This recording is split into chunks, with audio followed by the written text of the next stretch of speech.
जरा सोचो, लहरों के नीचे एक दुनिया है जहां हमेशा हलचल होती रहती है। इस छिपी हुई दुनिया को शक्तिशाली धाराएं चलाती हैं। ये धाराएं समुद्र में बहने वाली नदियों की तरह हैं। हम उन्हें डीप ओशन करंट्स कहते हैं। ये हमारे ग्रह का एक महत्वपूर्ण हिस्सा है। ये धाराएं हमारी आंखों को दिखाई नहीं देती, सतह के नीचे छिपी रहती हैं, लेकिन ये बहुत शक्तिशाली होती है। ये भारी मात्रा में पानी को बहुत दूर तक ले जाती है और पृथ्वी के क्लाइमेट को रेगुलेट करने में ये बहुत महत्वपूर्ण भूमिका निभाती है। इस ऐसे में हम इन छिपी हुई नदियों के सीक्रेट्स को जानने के लिए गहराई में जाएंगे। हम सीखेंगे कि ये कैसे काम करती है, ये महत्वपूर्ण क्यों है और क्लाइमेट चेंज से ये कैसे प्रभावित हो रही है। डीप ओशन करंट्स की फैसिनेटिंग दुनिया एक्सप्लोर करने के लिए हमारे साथ चलें। इन अंडरवाटर रिवर्स को कौन चलाता है? ये बहती कैसे हैं? इसका जवाब दो मुख्य फैक्टर्स में है, पानी के डेंसिटी में अंतर और हवा का बल। पानी का डेंसिटी टेम्परेचर और सैलिनिटी के साथ बदलता है। ठंडा पानी गर्म पानी से ज्यादा डेंस होता है। खारा पानी मीठे पानी से ज्यादा डेंस होता है। डेंसिटी में यह अंतर मूवमेंट पैदा करता है। ज्यादा डेंस पानी डूब जाता है, जबकि हल्का पानी ऊपर उठता है। यह प्रक्रिया डीप ओशन करंट्स का एक की ड्राइवर है। हवा भी एक भूमिका निभाती है।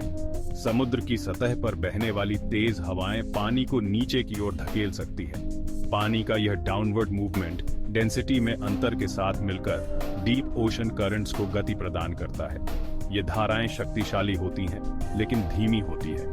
दुनिया भर में एक ही यात्रा पूरी करने में उन्हें सैकड़ों साल लग सकते हैं। सबसे महत्वपूर्ण डीप ओशन करंट्स में से एक प्रोसेस से चलती है जिसे थर्मोहालीन सर्कुलेशन कहा जाता है। यह नाम सुनने में थोड़ा कॉम्प्लिकेटेड लग सकता है, लेकिन इसका सीधा सा मतलब है गर्मी, थर्मो, और नमक, हैलीन। थर्मोहालीन सर्कुलेशन एक विशाल कन्वेयर बेल्ट की तरह है जो दुनिया भर में पानी ले जाता है। यह ध्रुवों के पास से शुरू होता है जहां ठंडा खारा पानी समुद्र की गहराई में डूब जाता है।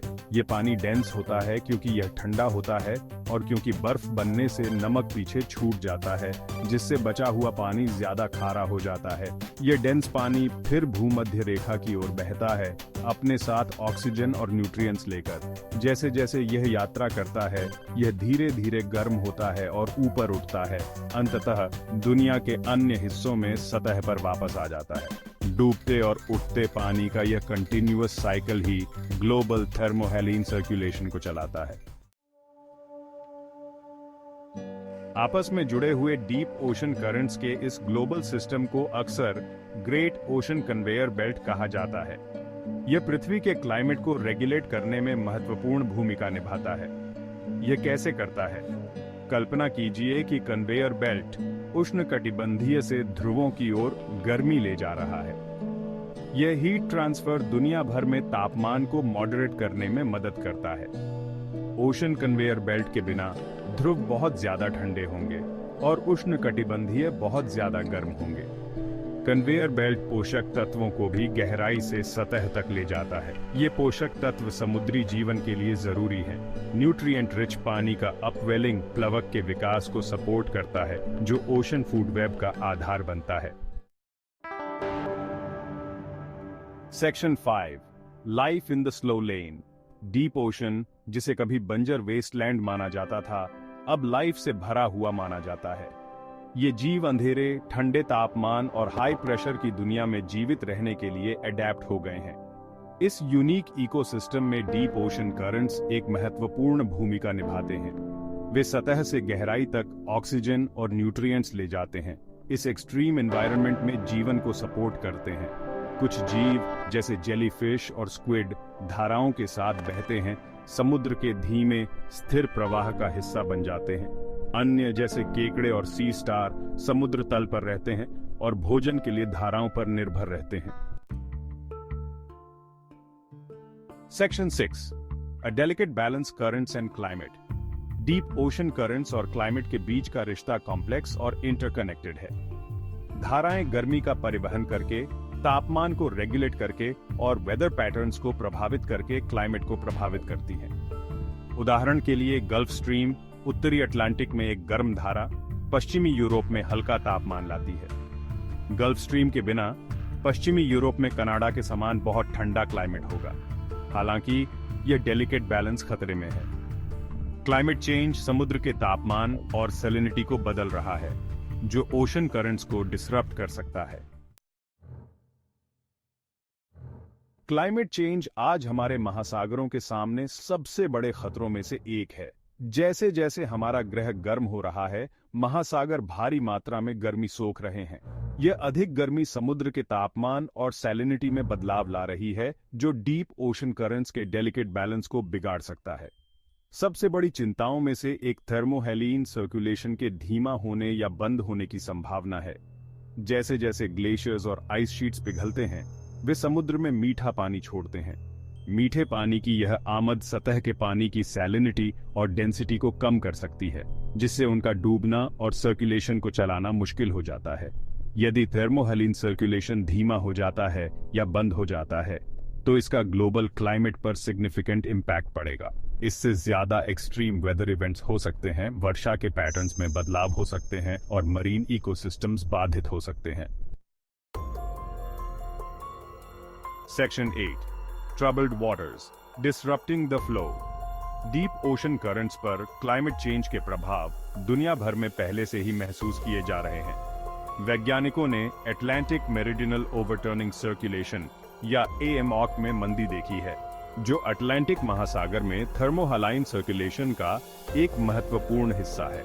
ये मंदी ग्रीनलैंड आइस शीट के पिघलने से जुड़ी है, जो उत्तरी अटलांटिक में बड़ी मात्रा में मीठा पानी छोड़ रहा है। ये मीठा पानी सतह के पानी को कम डेंस बना रहा है, जिससे पानी के डूबने की प्रक्रिया बाधित हो रही है, जो AMOC को चलाती है। कमजोर AMOCs के परिणाम गंभीर हो सकते हैं। इससे यूरोप में ठंडा तापमान, वर्षा के पैटर्न्स में बदलाव और उत्तरी अमेरिका के पूर्वी तट पर समुद्र के स्तर में वृद्धि हो सकती है। Section 9 guardians of the deep. एक स्वस्थ ग्रह को बनाए रखने के लिए डीप ओशन करंट्स की रक्षा करना महत्वपूर्ण है। ये धाराएं क्लाइमेट को रेगुलेट करने, समुद्री जीवन को सपोर्ट करने और वेदर पैटर्न्स को प्रभावित करने में महत्वपूर्ण भूमिका निभाती हैं। क्लाइमेट चेंज के प्रभावों को कम करने और इन वाइटल ओशन सिस्टम्स की रक्षा के लिए हमें अभी कार्य करने की आवश्यकता है। इसके लिए ग्रीनहाउस गैस उत्सर्जन को कम करने, रिन्यूएबल एनर्जी सोर्सेज पर जाने और सस्टेनेबल प्रैक्टिसेस को बढ़ावा देने के लिए एक ग्लोबल एफर्ट की आवश्यकता है। हम सब अपने महासागरों की रक्षा में अपनी भूमिका निभा सकते हैं। अपने कार्बन फुटप्रिंट को कम करके, सस्टेनेबल सी फूड चॉइसेस का सपोर्ट करके और ओशन कंजर्वेशन की वकालत करके हम आने वाली पीढ़ियों के लिए इन वाइटल इकोसिस्टम्स के स्वास्थ्य को सुनिश्चित करने में मदद कर सकते हैं। Section 10 turning the tide actions for a healthier ocean. अपने महासागरों और उनके भीतर बहने वाली वाइटल धाराओं की रक्षा के लिए हम बहुत सी चीजें कर सकते हैं। यहाँ कुछ उदाहरण दिए गए हैं। रिड्यूस और carbon footprint. Deep ocean currents के लिए सबसे बड़ा खतरा क्लाइमेट चेंज है। हम सभी कम एनर्जी का उपयोग करके, सस्टेनेबल ट्रांसपोर्टेशन का चयन करके और रिन्यूएबल एनर्जी को बढ़ावा देने वाली नीतियों का समर्थन करके अपने कार्बन फुटप्रिंट को कम कर सकते हैं। Support sustainable sea food. Overfishing और विनाशकारी मछली पकड़ने के तरीके मरीन इकोसिस्टम्स और उन्हें सपोर्ट करने वाली धाराओं को नुकसान पहुंचा सकते हैं। सस्टेनेबल सी फूड ऑप्शंस का चयन करके हम ओशन लाइफ और मरीन एनवायरनमेंट के डेलिकेट बैलेंस की रक्षा करने में मदद कर सकते हैं। Advocate for ocean conservation. हम सभी मरीन एनवायरनमेंट्स की रक्षा के लिए काम करने वाले संगठनों का समर्थन करके मजबूत एनवायरनमेंटल पॉलिसीज का आग्रह करने के लिए अपने निर्वाचित अधिकारियों से संपर्क करके और ओशन कंजर्वेशन के महत्व के बारे में जागरूकता फैलाकर समुद्र के लिए पैरवीकार बन सकते हैं। Section 11 our blue future. Deep ocean अपनी शक्तिशाली धाराओं और छिपे हुए अजूबों के साथ हमारे ग्रह का एक महत्वपूर्ण हिस्सा है। ये धाराएं हम सभी को जोड़ती हैं, लंबी दूरी तक गर्मी, पोषक तत्व और जीवन का परिवहन करती हैं। जैसे जैसे हम क्लाइमेट चेंज की चुनौतियों का सामना कर रहे हैं, इन वाइटल ओशन सिस्टम्स को समझना और उनकी रक्षा करना पहले से कहीं अधिक महत्वपूर्ण है। ग्रह पर अपने प्रभाव को कम करने के लिए कदम उठाकर हम अपने महासागरों और पृथ्वी पर सभी जीवन के लिए एक स्वस्थ भविष्य सुनिश्चित करने में मदद कर सकते हैं। आज हम जो चुनाव करते हैं वे हमारे महासागरों के भाग्य का फैसला करेंगे। आइए हम गहराई के संरक्षक बनने का चुनाव करें, आने वाली पीढ़ियों के लिए इस कीमती संसाधन की रक्षा के लिए मिलकर काम करें।